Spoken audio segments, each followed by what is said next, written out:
ইংলিশে কথা বলতে চাও, ইংলিশটা সহজভাবে তৈরি করতে চাও, বানিয়ে বানিয়ে ইংলিশটা বলতে চাও, তাহলে এই 4টি সেন্টেন্সের ব্যবহার জেনে নাও।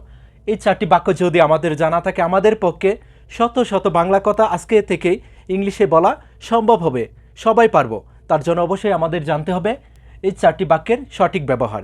চলো দেখি। Would you like to go, তুমি কি যেতে চাও? Would you like to play, তুমি কি খেলতে চাও? যখন কাউকে জিজ্ঞাসা করব তুমি কি কাজটা করতে চাও, তুমি কি ভাত খেতে চাও, তুমি কি এটা নিতে চাও, যখন এই ধরনের প্রশ্ন করব কাউকে, would you like to, would you like to, তারপর এখানে গো প্লে এর পরিবর্তে তুমি শুধু ভার্বের মূল রূপটা যদি বলতে পারো তাহলেই হবে। Would you like to play, তুমি কি খেলতে চাও? Would you like to eat, তুমি কি খেতে চাও? Would you like to sleep, তুমি কি ঘুমাতে চাও? Would you like to help me, তুমি কি আমাকে সাহায্য করতে চাও? Would you like to help me, তুমি কি আমাকে সাহায্য করতে চাও? খুব সহজেই কিন্তু প্রশ্নটা করতে পারবো।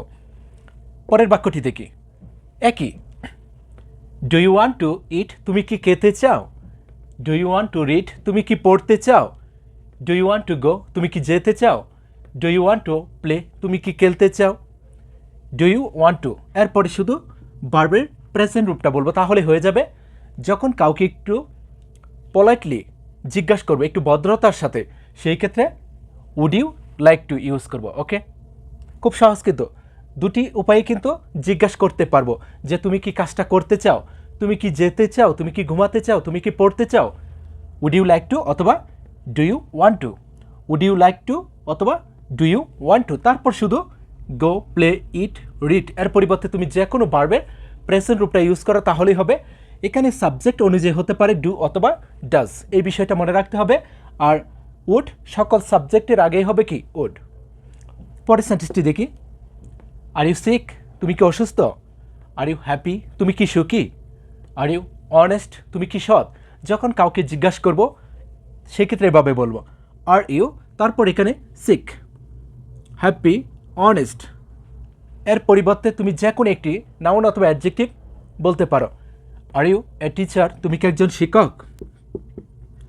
আর ইউ এ টিচার, তুমি কি একজন শিক্ষক? আর ইউ এ ডক্টর, তুমি কি একজন ডাক্তার? আর ইউ হ্যাপি, তুমি কি সুখী? আর ইউ গুড, তুমি কি ভালো? আর ইউ ব্যাড, তুমি কি খারাপ? খুব সহজে কিন্তু জিজ্ঞাসা করতে পারবো। ওকে, নেক্সট। বি কুল, শান্ত হও। বি অনেস্ট, সৎ হও। বি গুড, ভালো হও। বি এ ডক্টর, একজন ডাক্তার হও। বি এ টিচার, একজন শিক্ষক হও। শুধু বি এর পরে যে কোনো একটি অ্যাডজেক্টিভ অথবা নাউন যদি বলতে পারি তাহলে কিন্তু ইংলিশটা বলতে পারবো।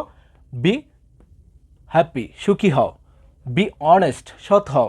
বি গুড, ভালো হও। বি পোলাইট, ভদ্র হও। বি এ টিচার, একজন শিক্ষক হও। বি এ ডক্টর, একজন ডাক্তার হও। আর ইউ এ ডক্টর, তুমি কি একজন ডাক্তার? আর ইউ গুড, তুমি কি ভালো? আর ইউ অনেস্ট, তুমি কি সৎ? খুব সহজেই কিন্তু বলতে পারবো। যদি এই 4টি সেন্টেন্স ফলো করতে পারি, একটু প্র্যাকটিস করতে পারি, আশা করি আজকের পর থেকে শত শত এই ধরনের বাংলা কথা সবাই ইংলিশে বলতে পারবো। যদি ক্লাসটি ভালো লেগে থাকে অবশ্যই শেয়ার করে দিও এবং আমার পেজটি ফলো করে পাশে থেকো। ওকে, বেস্ট।